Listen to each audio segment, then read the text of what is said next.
13, verso 2. Vai lá. É o primeiro verso.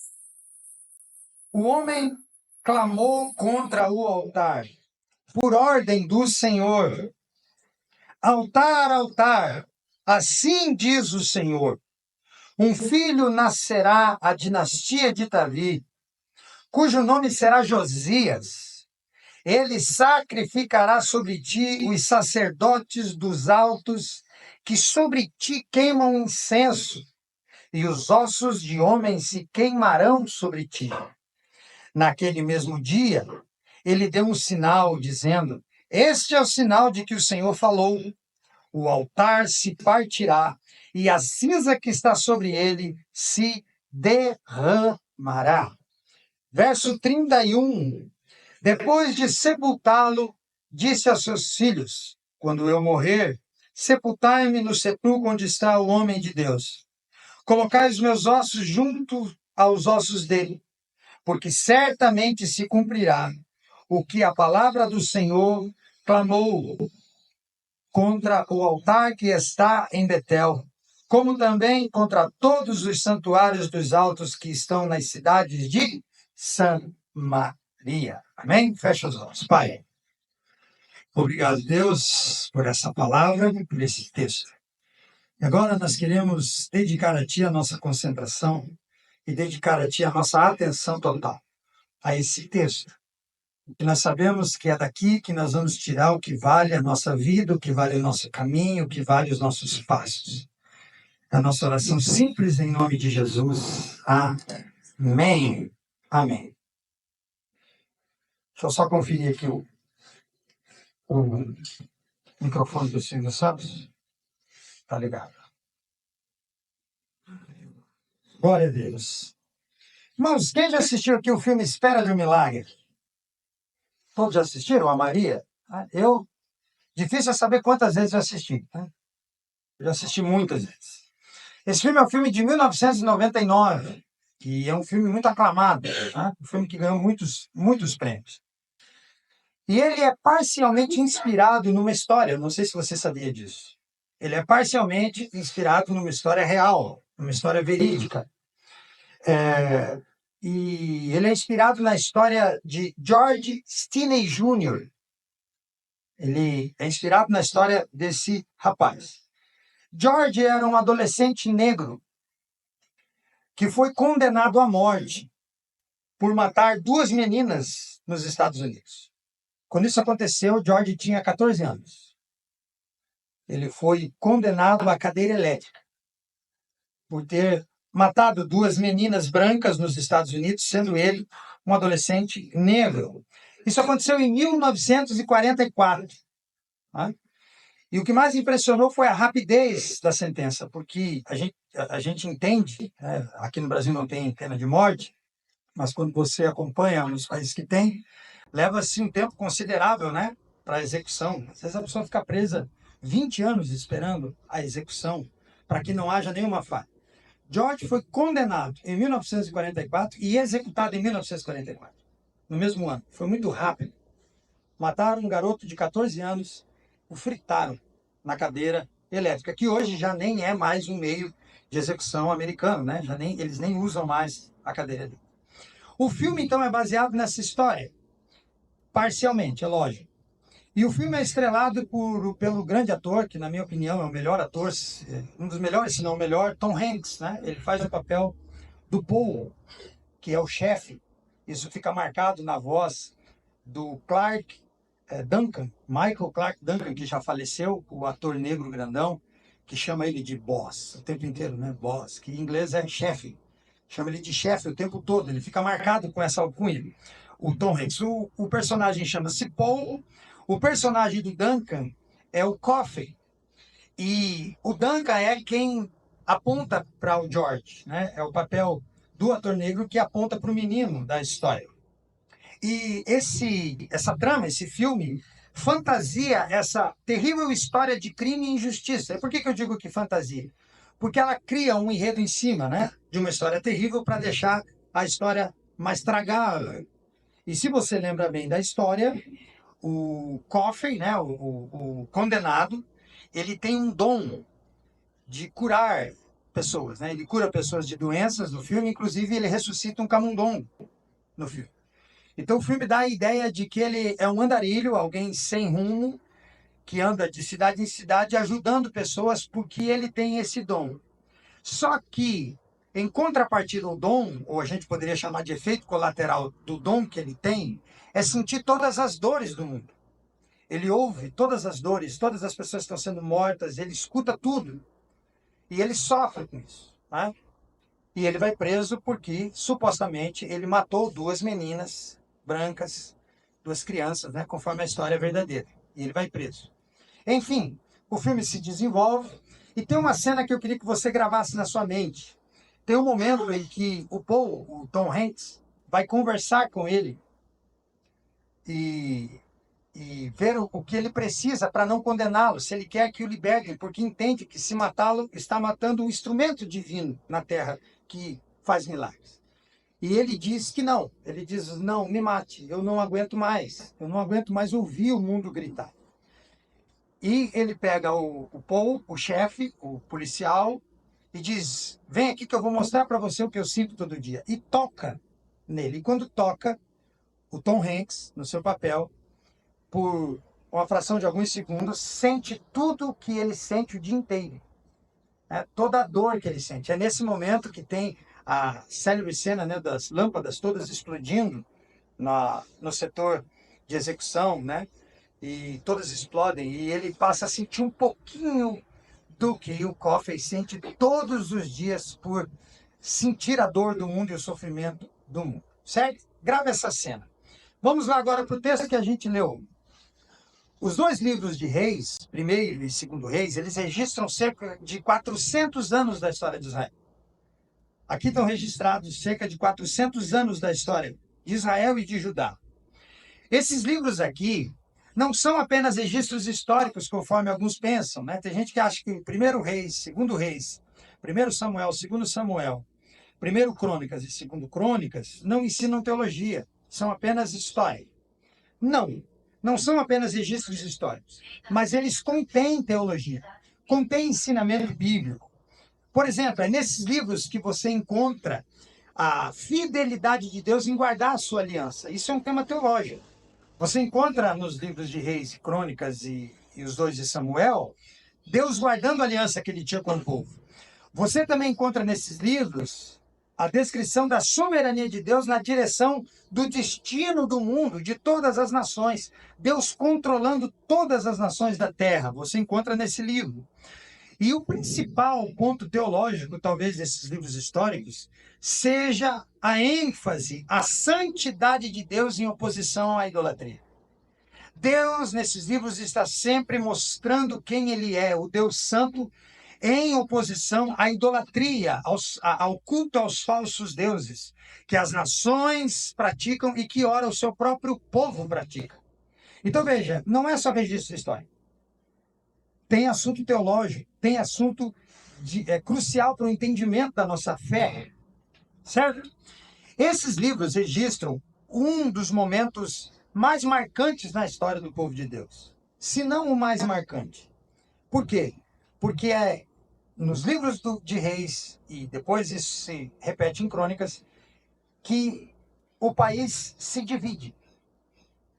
Isso aqui é alguns judeus entendem que essa é a maior tragédia que eles sofreram. Quando o país dividiu-se, quando houve uma guerra civil. Então, após a morte de Davi, Salomão assumiu o trono, e após a morte de Salomão, quem assume o trono é o seu filho chamado Roboão. Roboão, no princípio, tomou decisões inteligentes com respeito ao povo. E aqui o país é uma coisa só. Davi entregou o reino para Salomão, um país só, né?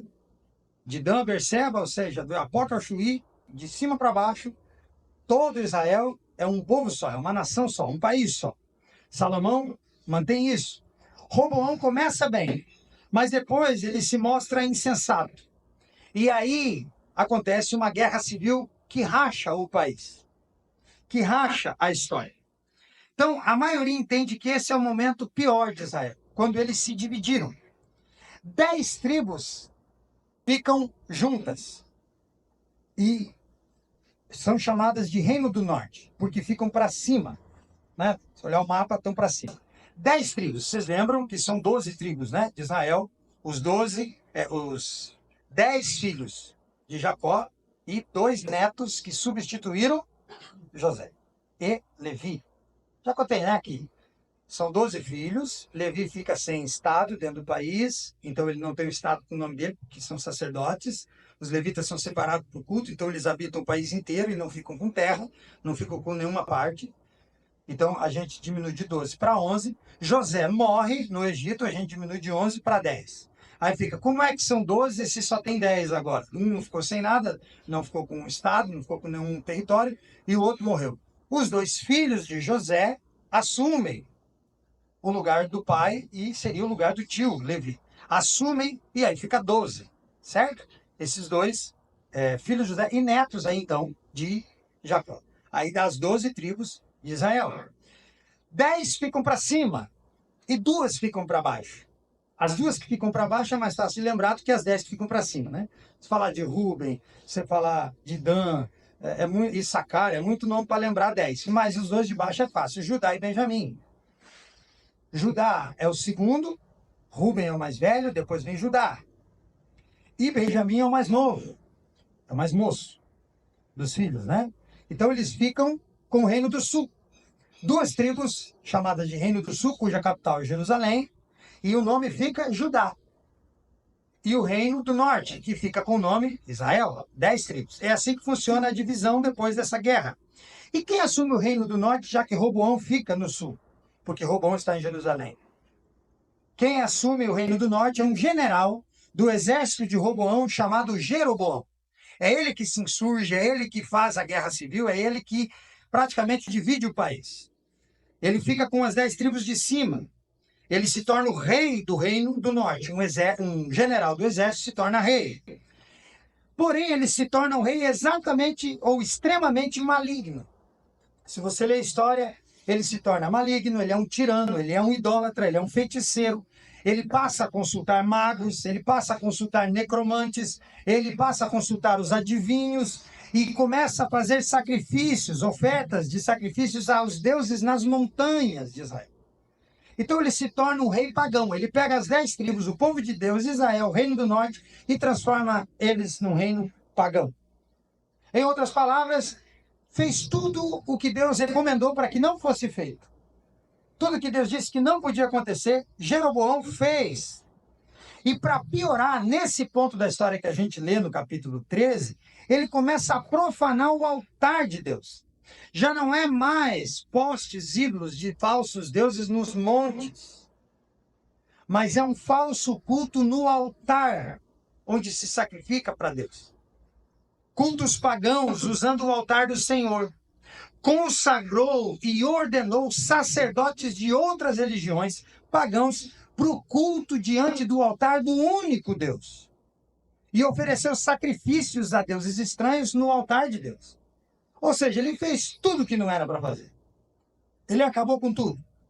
E é nesse contexto que Deus envia, então, a sua palavra, por meio de um profeta, e ordena que ele vá ao encontro de Jeroboão, que está na cidade de Betel, onde fica o altar de Deus, e que ele vá lá para sentenciar Jeroboão. Então, esse é todo o contexto do texto que eu li alguns versos, né?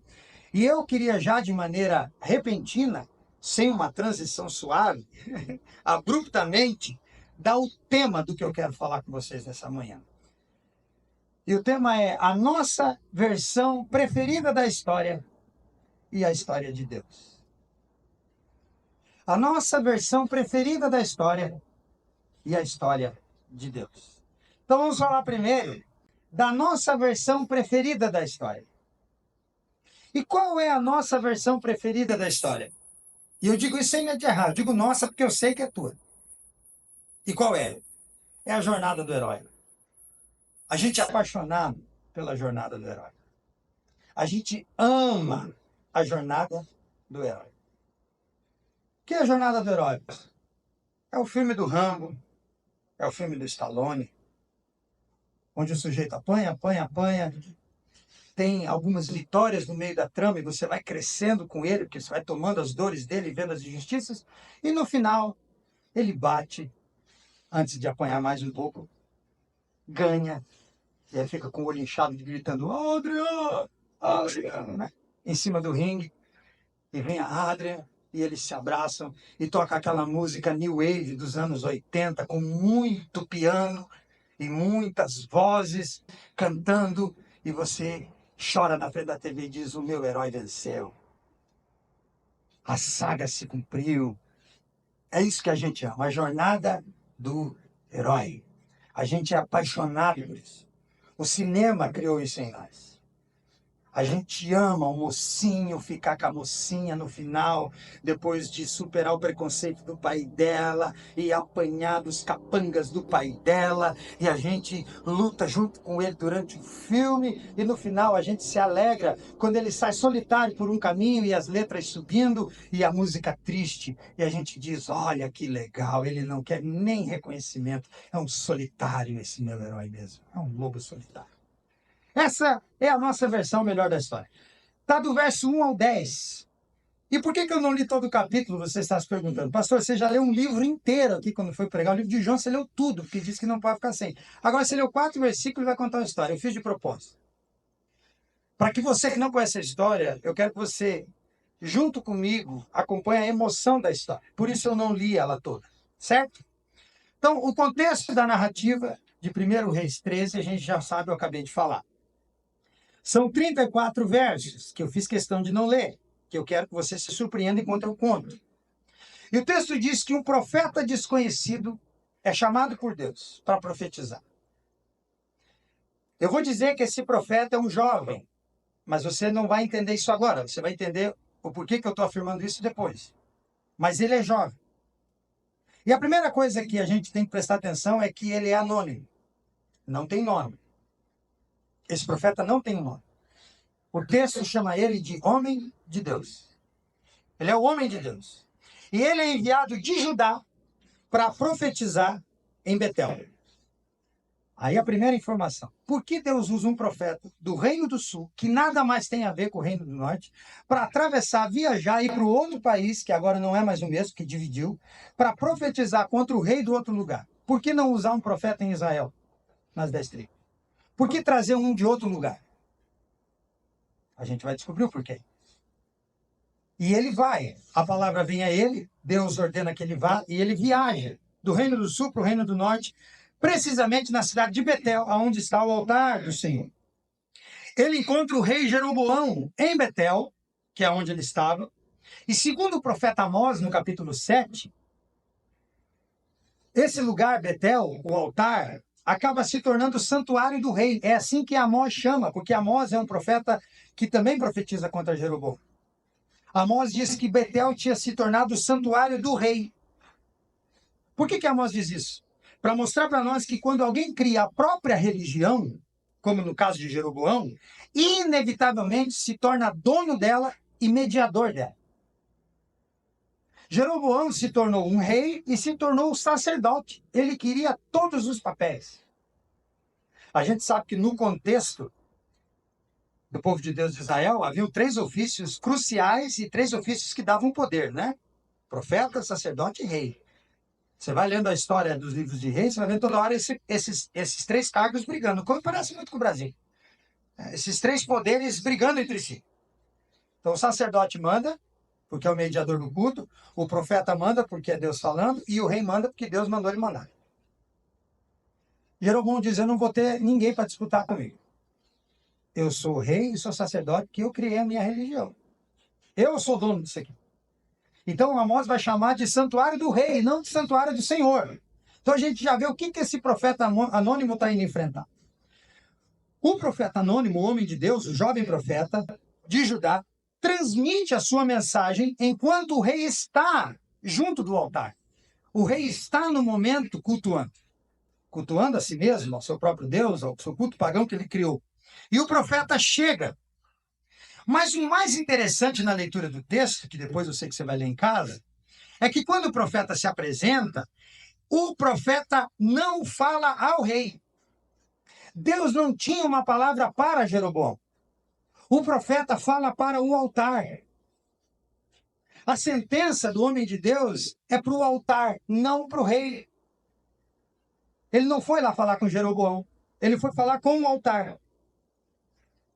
Será que isso tem alguma explicação? Tem.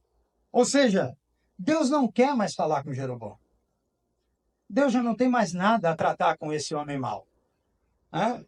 Porque um homem que cria a própria religião já faz tempo que não ouve Deus, que não tem tempo para ouvir Deus. Se não tem tempo para ouvir Deus, por que Deus se dirigiria a ele? Por isso Deus manda com que ele fale com o altar. E de acordo com a mensagem desse profeta, o futuro do povo de Deus não estava na mão da casa de Jeroboão, não estava na mão do reino do norte, não estava na mão de Israel, mas estava na mão de Judá, do reino do sul. O futuro do povo de Deus está nas mãos da casa de Davi. É isso que ele diz, foi isso que a gente leu, porque esse verso eu li. Assim, então por causa dos maus caminhos de Jeroboão, o reino de Israel ficaria para sempre contaminado com idolatria. Deus não os deixaria voltar dessa situação. Tanto é que foram exterminados em 200 anos. Em 722 anos de Cristo, os assírios tomam Israel e as tribos do norte saem totalmente de cena. Deus acaba com a história de 10 tribos do seu povo que ele tirou do Egito. Essa é a sentença. E tudo continua com Judá. Jesus é da onde? Da descendência de Davi. Jesus é da descendência do reino do sul, não do norte. Por isso ele preserva o reino do sul e Judá para o Messias, certo? Mas veja, gente, tem uma dramaticidade nessa história impressionante que eu acabei de contar. O texto diz que o jovem profeta ergue a mão contra o altar e diz assim: altar, altar, assim diz o Senhor. Eis que um filho nascerá à casa de Davi, descendência de Davi, e o seu nome será Josias, o qual sacrificará sobre ti altar os sacerdotes pagãos contratados e consagrados por Jeroboão, que estão cultuando nos montes aos deuses falsos. Ele vai trazer esses homens e vai colocá-los em você, altar, e vai queimá-los aí, e vai sacrificá-los. E os ossos deles se queimarão sobre você, altar. Vai acontecer isso. Um homem chamado Josias vai sacrificar esses falsos mediadores, esses idólatras e pagãos. E depois que ele diz isso, do outro lado do altar está Jeroboão, fazendo o seu culto, o rei. Os presentes estão todos ali. E ele diz, olha, e para que vocês tenham certeza de que o que eu estou dizendo vai acontecer, que não tem como dar errado, eu tenho um sinal para dar. Esse altar vai se rachar no meio agora, e as cinzas que estão sobre ele, que vocês estão cultuando, vão cair no chão, vão se derramar. Ele diz isso vai acontecer, isso é um sinal. Quando ele termina a sentença, o texto diz que Jeroboão ficou irado. O rei ficou irado. Ele estende a mão sobre o altar, porque ele está do lado de cá e o profeta está do lado de lá. Estenda a mão sobre o altar, aponta para o profeta e diz, prendam esse homem. Prendam agora esse homem. Mas quando ele estende a mão e aponta para o profeta, mandando prendê-lo, o texto diz que instantaneamente a mão dele fica atrofiada. Usa um termo bíblico, né? A mão dele secou, atrofiou, enrijeceu. A mão desse homem atrofia. Ele sofre uma espécie de lesão cerebral que causa um bloqueio neurológico conhecido pela medicina como hemiplegia, que é quando uma parte do corpo paralisa e ele perde o braço. O braço atrofia instantaneamente. Enquanto ele aponta para o profeta, o braço atrofia. Enquanto o braço atrofia e não recolhe, porque o texto diz que ele não consegue puxar o braço de volta, ele fica com o braço estendido e atrofiado, nesse momento o altar racha, quebra e as cinzas caem. E o sinal do profeta se cumpre na hora. Isso estarrece todo mundo. Deixa todo mundo abismado, assustado. Então o rei, com o pouco fôlego que ainda falta, antes que ele desmaie de uma vez, olha para o profeta e diz assim, olha, peça ao teu Deus aí. Ore, suplique ao teu Deus para que ele me cure. E é muito interessante você frisar no texto que ele diz, ore ao seu Deus. Jeroboão já não tem Deus como Deus dele. Ele olha para o profeta e diz, o mesmo Deus que fez minha mão atrofiar, ora para ele aí, suplica a ele para que minha mão volte, para que eu tenha o movimento do braço de novo. E o interessante é que em hebraico a palavra súplica aqui significa literalmente acaricia a face. Ele diz, olha, faça um cafuné em Deus aí, no teu Deus. Acaricia a face dele e acalma ele, a ira dele contra mim. E pede para ele para ver se meu braço volta. Acaricia a face de Deus, suplica por mim. Aplaca a ira desse Deus. O texto diz que o jovem profeta suplica conforme o rei lhe pediu e mostra que o Senhor tem bondade contra os seus inimigos e misericórdia, porque diz que o braço dele volta, a circulação retorna e ele recolhe o braço. Tão imediato quanto a hemiplegia, a circulação também retorna. E o rei recolhe o braço e é curado na hora. Aí você diz, agora o rei se converte. Que jeito que Jeroboão não vai se converter? Não tem como, né? Lembra da jornada do herói? Agora vai. Aí, gente, se trata do homem mau, tirano, astuto. Rapidamente ele tenta armar uma cilada para o profeta e diz, olha, vem para minha casa, eu vou te recompensar. Vem comer comigo. Vamos jantar. Eu te recompenso. Ou seja, a ordem prendei-o instantaneamente se transforma em vem comigo aqui. Vamos lá em casa, que eu tenho um presente para você. Quando minha mãe mandava me chamar na rua, ela sempre usava essa expressão, né? Sano, estou te chamando, a tua mãe disse que tem um presente. O presente era a cinta, que eu já tinha que estar dentro de casa faz horas.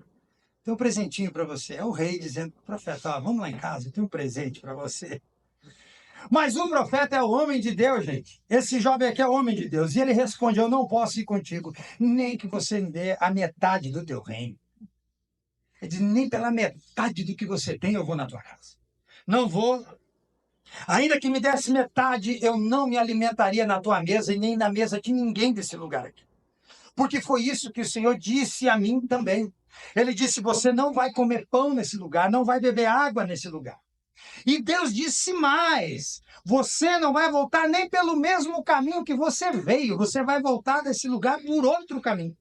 Você vai vir por um e vai sair por outro, para não ter a chance de dar os mesmos passos desde esse lugar que eu já comprometi, que eu já amaldiçoei, que eu já disse que é contra mim. Então, eu não vou na sua casa. E aí o que acontece? Acontece o que acontece com o Sylvester Stallone.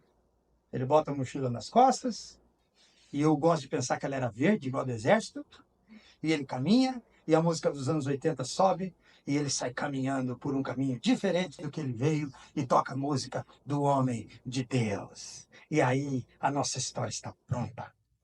Como a gente ama essa história. O profeta vem, fala, o rei manda prender, ele ora, o braço seca, o braço do inimigo seca, o inimigo tem que suplicar para ele, me ajuda. E ele, com muita misericórdia, porque ele é superior, ele ajuda. E aí o rei tenta comprá-lo, mas ele é um camarada sagaz, ele diz, comigo não, jacaré, não vou não, Deus disse que não é para eu, não vou. E ele vence, e a gente diz que história, só faltou a mocinha aqui. Bem, poderia ter uma moça, né, para deixar essa história mais bonita, que se apaixonou por ele e os dois ficaram juntos e viveram felizes para sempre. Jornada do herói. O problema é que a história não termina aqui. Para um ano, porque você tira daqui coisas maravilhosas, né? Deus vai te usar, meu irmão. Você vai estender a mão sobre os homens maus e Deus secará o braço deles. Você é honrado por Deus, você vai vencer. Você é o homem de Deus e a mulher de Deus. A nossa história, ou a nossa versão preferida da história, é a história de Deus. Jornada do Herói é a nossa versão, a gente já leu e a gente amou. A gente já está pensando, por que não fazem um filme disso? Por que a Netflix ainda não foi atrás disso? Gente, olha que enredo, olha que história! Mas aí vem a história de Deus. E em que consiste a história de Deus? A história de Deus consiste simplesmente na realidade dos fatos. e vai do verso 11 ao 34, até o final. Então, a primeira parte dessa história é totalmente aceitável para a nossa mente evangélica. O profeta bom, o rei mau, o Deus soberano fazendo sinais e aprovando o seu profeta e castigando o inimigo, e tudo acontecendo conforme a gente gosta. Mas o versículo 11, e do versículo 11 em diante, o texto nos faz lembrar o que eu citei lá no início, que eu mandei você gravar a cena do John Coffey dentro da cela, tocando o Paul, o chefe, para que ele sinta um pouco do que ele sente. Eu quero que você sinta um pouco do que eu sinto. Por que eu pedi para você gravar essa cena? Porque do verso 11 em diante, é como se Deus dissesse para nós: agora vocês verão o que acontece todos os dias nas entrelinhas daquilo que vocês chamam o plano perfeito de Deus. Agora eu vou contar para você o que só eu vejo. Eu vou registrar para vocês o que eu tenho que ver nas entrelinhas daquilo que vocês chamam de plano perfeito de jornada do herói. Eu quero que vocês entendam no que eu vou contar agora, como se Deus estivesse dizendo isso, que esse plano é perfeito sim. Contudo, ele é perfeito apesar de vocês e não por causa de vocês. Ele é perfeito apesar de vocês. Ele é perfeito por causa de mim, é o que Deus estaria dizendo. Diz o verso 11 que morava na cidade de Betel um outro personagem, né? A cidade onde tudo aconteceu. E o texto vai dizer que ele era um velho profeta. Um profeta velho. Daqui a gente tira a informação que o outro é novo, porque não teria sentido chamar esse de velho. É exatamente esse o contraste que o texto quer passar. Primeiro, o homem de Deus é um jovem, e na cidade tem um velho profeta, né? Que, diz o texto, serviu a Deus por muitos anos. E aí, esse velho profeta está em casa, aposentado, tranquilo. E ele tem filhos. Aí vocês já viram filho contando história? Filho gosta de ter a atenção do pai. Então, quando o filho tem uma história para contar, a história fica cheia de detalhes, né? É só a gente ver uma criança tentando contar uma história para nós. Faz careta, né? Gesticula. E os filhos chegam e dizem: pai, você não sabe o que aconteceu. E ele olha e olha. Aconteceu uma coisa doida. Apareceu um homem lá no lugar do culto, no altar. Do nada. Do nada. Ninguém sabia quem era. Esse homem encarou o rei, olhou para o altar e disse: altar, altar, profetizo contra ti. Aqui vai ser queimado o osso de sacerdotes falsos, porque a casa de Davi é a casa que Deus escolheu, e Josias vai fazer. Ele deu uma profecia assim, incrível. E disse: e eu vou dar um sinal, Deus vai dar um sinal, que esse altar vai rachar e a cinza vai cair. O rei, pai, ficou doido, bravo, nervoso, olhou e disse: prenda esse homem. Quando o rei esticou o braço, pai, você não acredita. E o pai: o que aconteceu? O braço do homem atrofiou na hora, pai. Pai, o braço dele ficou enrijecido, ele não conseguia mais mexer o braço. E quando o braço dele enrijeceu, o altar rachou, caiu e a cinza caiu. Tudo que o homem tinha dito aconteceu, pai. E o pai disse: é. E o rei? Não, o rei pediu. Ora aí para Deus, para o teu Deus, porque eu não quero ficar com o braço assim. E o homem orou, pai, e o braço do rei voltou.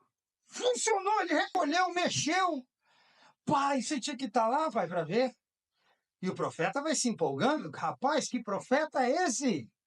E aí o que mais? E aí o rei tentou, como sempre faz, né? Ludibriar ele, queria levar ele para casa dele. Ele logo se tocou, pai. É um sujeito esperto. Ele disse: na tua casa não, rapaz.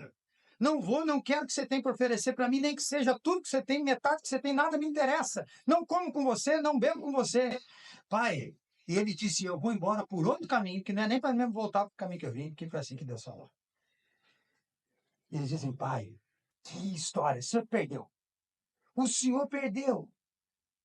Aí nós temos aqui um diante, depois que eles contam essa história, o relato que destrói o nosso conto de fada evangélico.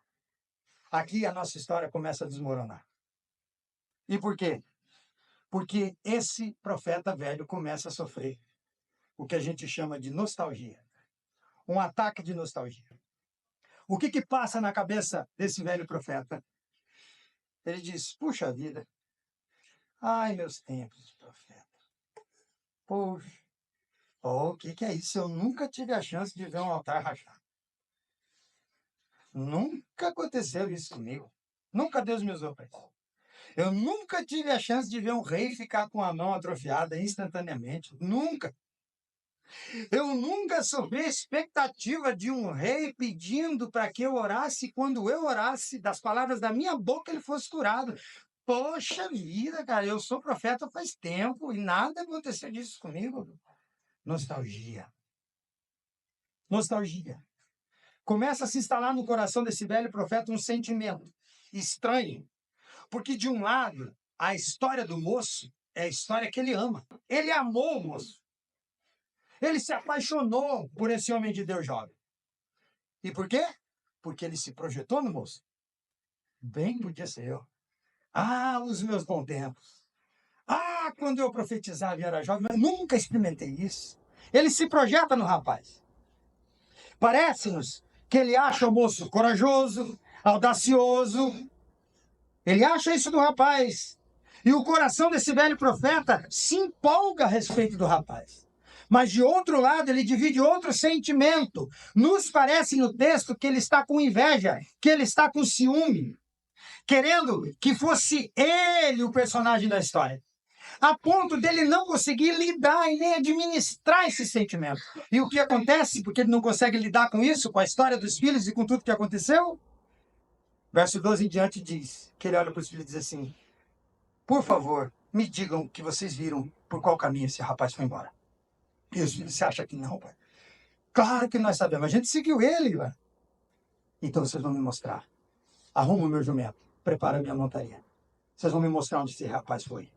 E os filhos montam o jumento, preparam o jumento para o pai. E dizem, pai, segue aqui, vai aqui. Ele foi por aqui, se o senhor é rápido, o senhor alcança. E aí diz que o profeta jovem estava sentado embaixo de um carvalho. Ele chega e pergunta, é você o homem de Deus? E o moço diz, sim, sou eu. Eu sou o homem de Deus. Foi você que disse tudo aquilo, fez tudo aquilo? Sim, sou eu. Aí ele disse, rapaz, então, faz o seguinte, vamos comer lá em casa. Volta aí um pouquinho, não vai embora agora não. Vamos lá almoçar comigo, beber alguma coisa. O rapaz disse, eu não posso. Deus falou que não é para eu comer e nem beber nesse lugar. Então não dá. Não posso ir. E Deus disse que eu não podia nem voltar pelo mesmo caminho que eu vinha. Estou indo por outro, então é para não voltar mesmo. Desculpa. Aí o velho profeta diz assim, rapaz, eu sou profeta também. E deixa eu te falar, o anjo de Deus apareceu a mim e disse que Deus mandou dizer a você que você podia vir comer na minha casa, que não tinha problema nenhum. E o verso diz que ele mentiu. O texto frisa, era mentira. Ele mentiu. Ó, verso 18. Mas o outro lhe respondeu, o velho, eu também sou profeta como tu, e o anjo me falou por ordem do Senhor, faze-o voltar contigo à tua casa para que coma pão e beba água. Mas o velho profeta estava mentindo. Ele mente para o jovem. E diz, Deus também falou comigo. Eu também sou profeta. Aí, vamos agora para o jovem. O profeta jovem é profeta. A gente acabou de ver na nossa história. É um homem de Deus, que conhece Deus, que ouve a voz de Deus, que fala a palavra de Deus quando Deus manda. Mas ele acredita numa mentira. Acreditou na mentira. E por que ele cai nessa? Por que ele é enganado sendo homem de Deus? O que nos parece, então, é que esse jovem profeta tem um outro prazer além da voz de Deus. E qual é o outro prazer? A recompensa humana. Ele quer ser reconhecido pelo que ele fez. Ele foi lá, fez tudo aquilo, virou as costas e foi embora, e não teve um elogio. Nada aconteceu. Ele quer o reconhecimento. Ele quer uma recompensa humana pelo que ele fez. Alguém há de me elogiar por tudo isso. Ele quer ser aplaudido, ele quer ser percebido. Enfim, ele também quer usufruir dos benefícios do seu ofício de profeta. E qual é o benefício que ele quer? Palma, aplauso, reconhecimento. Ele está habitado por esse desejo. É como se ele estivesse dizendo: eu falei em nome de Deus, confrontei o rei, sinais se manifestaram, e agora eu vou ter que me recolher à minha solidão. Não posso receber o reconhecimento dos sacerdotes que estavam lá dizendo: esse é um profeta. Não posso nem comer e beber da reserva do rei, não posso fazer nada. Pior, não posso nem voltar pelo mesmo caminho para ouvir das pessoas: olha, o homem de Deus acabou de passar aqui, nós nem percebemos. Esse é o homem de Deus. Nem pelo mesmo caminho eu posso voltar para receber o aplauso. Eu tenho que voltar por um caminho onde ninguém viu nada, onde ninguém soube de nada, onde eu passo e ninguém sabe quem eu sou. Eu não posso nem voltar pelo caminho onde me conheceram para me aplaudir. E vejo, em nenhum momento o texto diz para nós que esse rapaz estava com fome e com sede. A sentença é para que ele não come e não beba no lugar. Mas a ordem para que ele não come, não beba, não participe de refeições, não tem a ver com o jejum, uma consagração dele, parece. Mas tem a ver com uma ordem de Deus para que ele não se associasse ao culto pagão instalado lá no Reino do Norte, no altar de Betel. Portanto, quando ele aceita o convite, ele não está só desobedecendo uma ordem de Deus, mas ele também está obedecendo a um desejo que domina o coração dele, que é recompensa e reconhecimento. Ele não está nem com fome. O texto não diz que ele não poderia não ter levado pão e água para ele. Ele pode ter levado suprimento. A questão não é a fome, a questão é: alguém notou. Enfim, alguém notou. E aí você pergunta: e por que ele aceitou? Porque era outro profeta, gente. Era um igual. Esse aqui não vai fazer mal. Ainda mais que Deus falou com ele também. Ele queria ser reconhecido. E ser reconhecido por alguém do mesmo ofício mais velho, que prêmio maior do que esse? Não é? É o mesmo que nós, jogadores de fim de semana, recebêssemos o elogio do Pelé, do Ronaldinho, do Ronaldo. Pelé agora não dá mais. Imaginou um dia, batendo no seu ombro, o Ronaldinho jogou bem.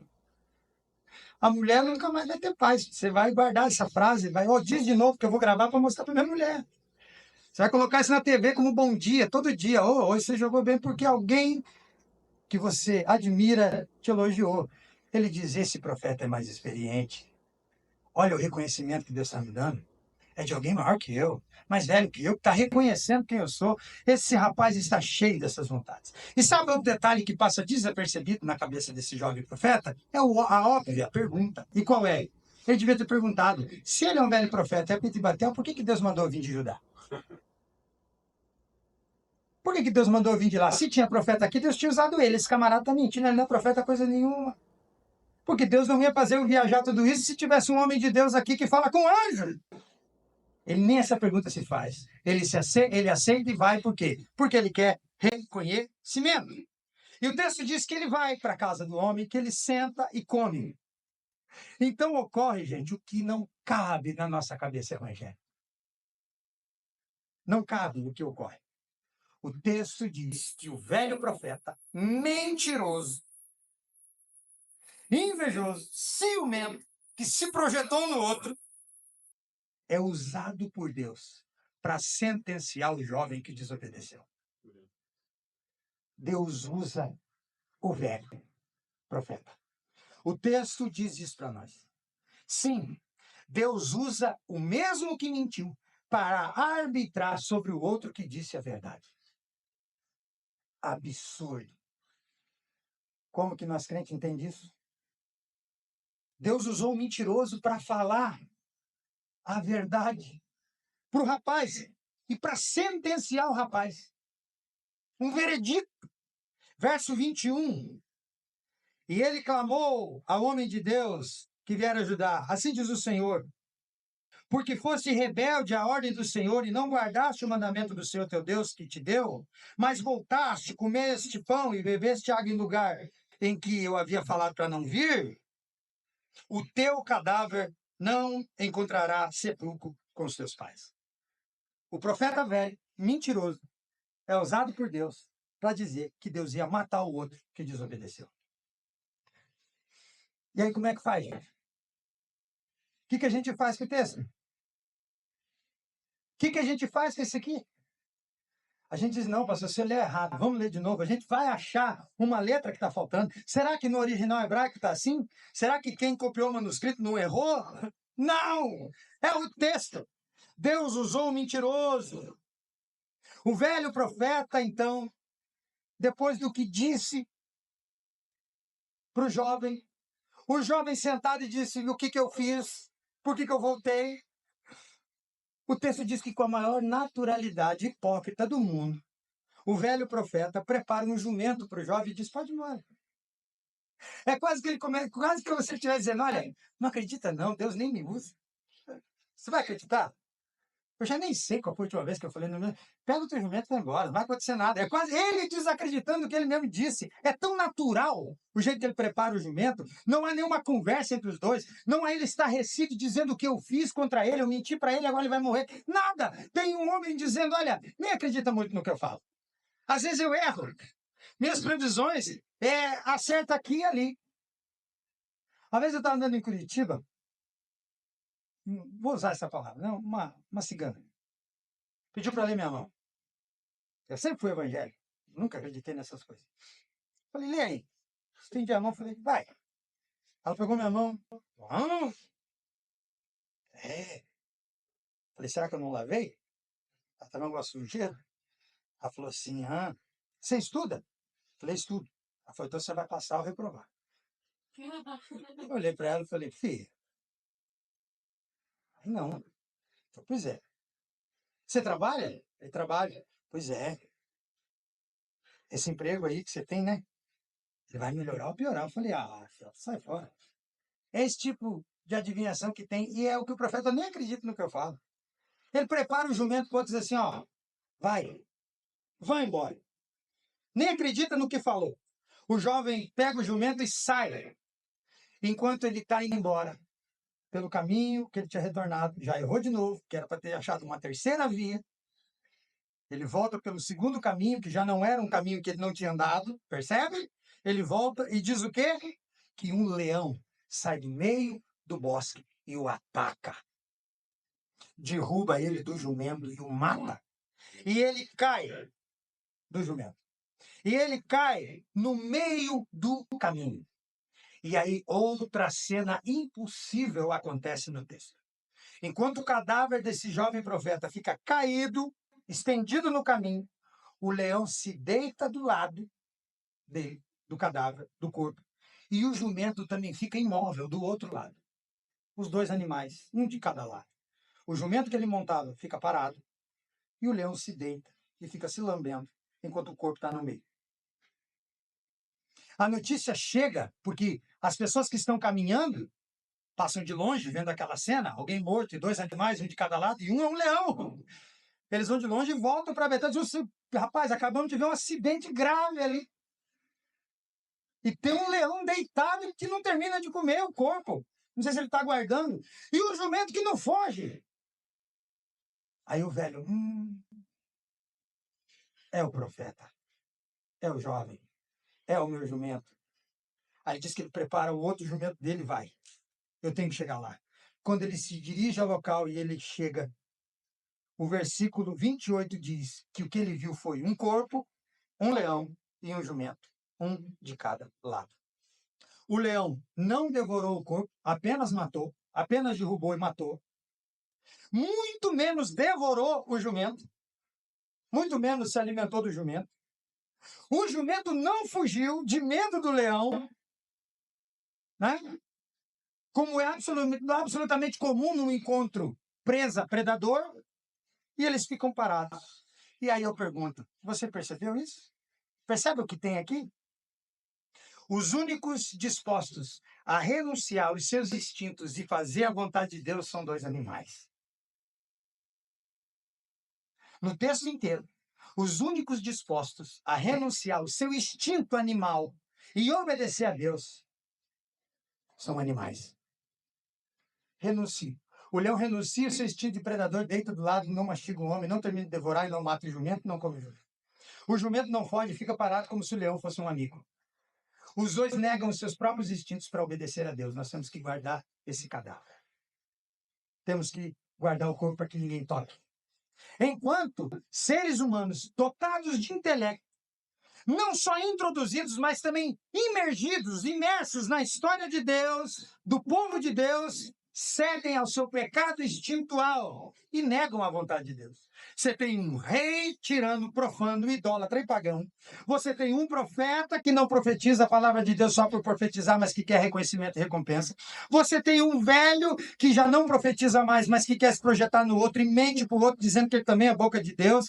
Você tem aqui um monte de ser humano fazendo caca em cima de caca porque não consegue negar o pecado instintual. E você tem dois animais que não raciocinam, que não oram, que não buscam a Deus, que não profetizam, obedecendo a Deus e negando os seus instintos animais.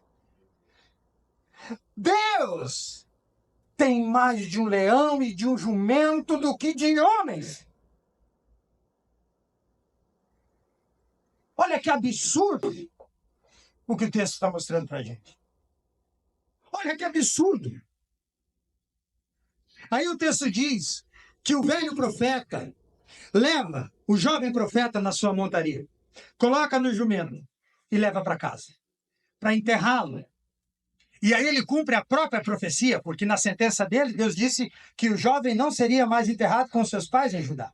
Porque desobedeceu e voltou, esse jovem não voltaria para casa para ser sepultado no cemitério da família. E aí ele cumpre a própria profecia, trazendo o jovem de volta para Betel e sepultando no seu sepulcro particular. Ele enterra o jovem no seu sepulcro, cumprindo essa profecia. E aí o texto diz que ele lamenta e diz: meu irmão, meu irmão, esse homem tem um peso na consciência que parece não ser aliviado por nada. Esse velho agora está pesado. É como se ele dissesse: como eu queria que a minha profecia fosse mais uma mentira. Como eu queria que essa profecia que eu dei ao rapaz fosse de novo uma mentira e que Deus não estivesse falando sério por mim, que mataria ele. Mas eu vou ter que conviver com a verdade de que quando Deus me usou, foi para matar uma vítima inocente da minha mentira. Eu vou ter que conviver com a verdade que o único dia que Deus falou pela minha boca foi para matar um inocente que eu menti para ele. Olha o peso na consciência desse homem. Esse homem aqui está arrasado. Gente, mas a maldade humana, ela surpreende. Surpreende a gente, não Deus, mas ela surpreende.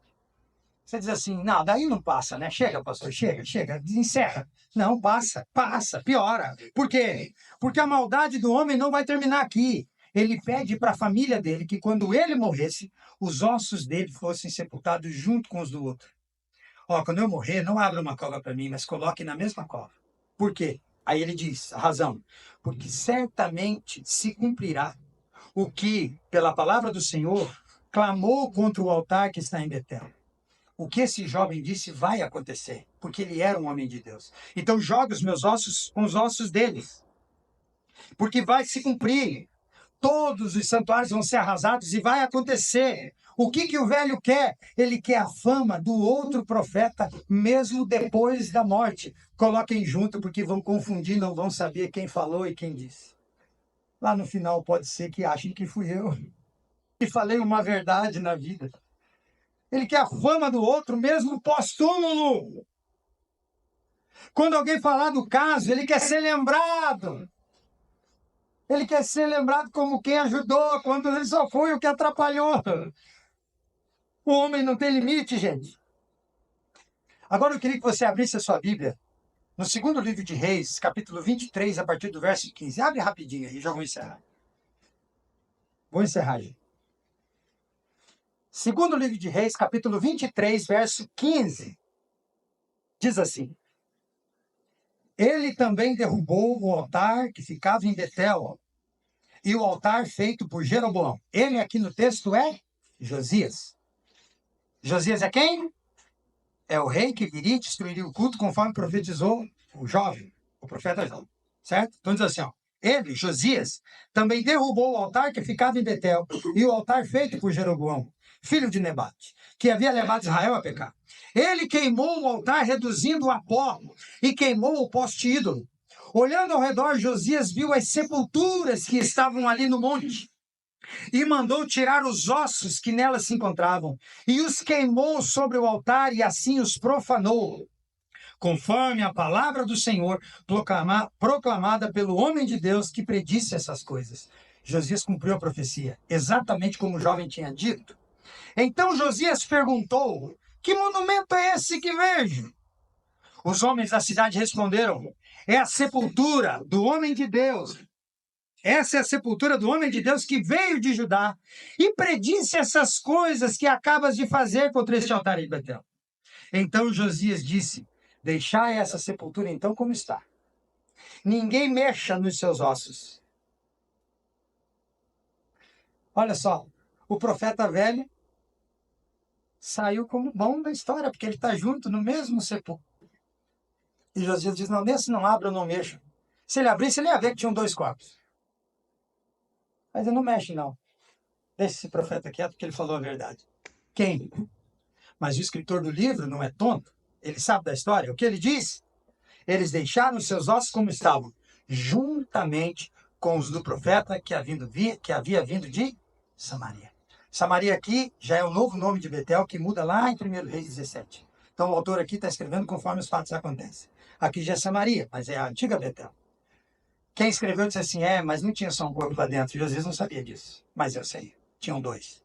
O que falou a verdade e o que mentiu. Aí, sabe o que deixa a gente estarrecido? É que essa profecia se cumpriu 300 anos depois. São 300 anos, desde a história que eu contei para você, até a realização dela, pela mão de Josias. Voltemos ao filme que eu citei no início.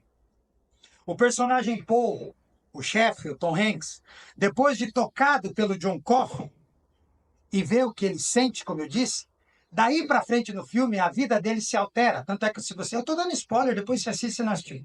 Tanto é que daí para frente ele vive muito tempo. Ele enterra todo mundo e vai vivendo, porque o instrumento de Deus na terra, que é o cofre, tocou nele. Então a vida dele se altera, a vida dele muda depois que é tocado pelo John Coffey no filme. Aplicado isso ao texto, eu quero perguntar para você: a nossa vida com Deus não fica também alterada depois que a gente sabe desses detalhes que a gente não precisava saber? Não era bom o texto acabar no verso 10, na jornada do herói? Por que a gente tem que saber desse resto? Não mexe com a gente saber que Deus pode usar um mentiroso para falar a verdade? Não mexe com a gente saber que você pode fazer a vontade de Deus do jeito que Ele quer e você ser sentenciado pelo próprio Deus porque você desobedeceu só porque você quis um pouquinho de fama e reconhecimento? Aí você diz assim: Deus, eu não queria saber disso aqui, eu queria só a jornada do herói. Eu queria o homem estendendo a mão no outro secando, ele orando, o Senhor atendendo e ele voltando com a música New Wave dos anos 80, com uma mochila camuflada nas costas e nós cantando junto e chorando e dizendo: dei um Oscar para esse rapaz. Essa é a história que a gente ama. A gente não quer saber de outra coisa, desses detalhes. Depois que a gente sabe, a vida da gente muda. É muito mais confortável a jornada do herói. É muito mais confortável a nossa versão perfeita da história. É muito mais. Como lidar com um homem de Deus admirável, que na mesma medida que faz a vontade de Deus com dedicação, ama o reconhecimento humano com toda a paixão do seu coração? Como é que a gente lida com alguém assim? Que ao mesmo tempo que faz o que Deus manda, quer ser reconhecido, que acha que só porque Deus confirmou o ofício dele, a missão dele, o trabalho dele, com sinais, com resultados para o próprio reino de Deus, ele pode ficar flertando com pecados mais terríveis, originados do coração dele desobediente. Ele acha: Deus me usa, eu exponho e tudo acontece. Então eu posso ter direito a essa safadezinha assim? Como não? Como que a gente lida com alguém assim? Como que a gente lida? Como que a gente lida do outro lado? Com um profeta experiente, que dado o tempo de serviço a Deus, teria já que ter vencido a inveja e o ciúme, de tão grisalho que está, ele não tem mais que ter ciúme de quem é mais novo, de outro que está exercendo o mesmo ofício. Como que a gente lida com um homem que tinha que ser experiente a esse ponto, mas que mente em nome de Deus, só para sentir novamente o gostinho de uma autoridade envelhecida que ele não tem mais? Olha, Deus também fala por mim, tá? Deixa eu dar uma palavra de Deus para a tua vida. Tudo por inveja e por ciúme. Como que a gente lida com esse profeta velho que mente em nome de Deus, gente? Nós nos decepcionamos e oramos a Deus da seguinte maneira: como assim, Senhor? Por que usar um jovem tão inexperiente para uma missão desse tamanho? Se o senhor sabia que ele era assim, por que o senhor usou ele? Se o senhor sabia que ele era deslumbrado, por que o senhor usou? Por que o senhor usou alguém ainda iludido com esse reconhecimento efêmero do mundo?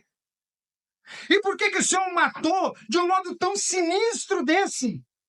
Parecendo ignorar a mentira que foi dita a ele, porque mentiram para ele. Por isso ele voltou. A gente olha e diz: por que o senhor permite que um profeta experiente engane o outro só para poder reviver os bons tempos dele? Por que o senhor deixa isso acontecer? E depois de usar esse homem como oráculo ainda para sentenciar o inocente, o senhor ainda usa ele como boca sua para matar o inocente, o outro que não tinha culpa. E ainda permitir que ele seja confundido com quem falou a verdade em teu nome no final, 300 anos depois. Aí você diz: é muita decepção, Senhor. Se eu tivesse sentado nesse trono, eu tinha uma história melhor para contar. Se eu tivesse sentado aí, a história ia ser bem mais bonita. Bem mais colorida, Senhor. É muita frustração. E sabe o que Deus responde para a gente nesse texto aqui? A resposta de Deus é: e quem disse que eu ligo para os sentimentos caídos de vocês? E quem disse que eu me importo com o que vocês sentem a respeito do que eu faço? Quem disse que eu ligo? É isso que Deus está respondendo no texto. Quem disse para vocês que eu estou me importando com o que vocês pensam, com o que vocês sentem? É como se Deus respondesse para nós: é com isso que eu tenho que lidar o tempo todo. Deus é o John Coffey nesse texto, tocando na gente, dizendo: olha, veja o que vocês não veem. É com isso aqui que eu lido o dia inteiro. É com isso aqui que eu lido o tempo todo. Ou vocês acham que existe alguém nascido de Adão que não seja assim? Deslumbrado, invejoso, ciumento, querendo falar quando eu não disse que é para falar? Vocês acham que tem um que não é isso aqui? É só com isso que eu trato. É só com isso que eu lido. É isso que Deus está respondendo para a gente. É só com isso aqui que eu tenho que lidar diariamente. Todos os dias. Porque eu me importaria com o conforto de vocês da historinha criada, se ela não é real? Se vocês são pecadores, por que eu me importaria com isso? Uma humanidade caída, que até quando faz o que eu quero, ignora a minha vontade. Que até quando faz o que eu mando, ignora a minha vontade. Ignora a minha vontade mesmo depois de conhecer a minha vontade.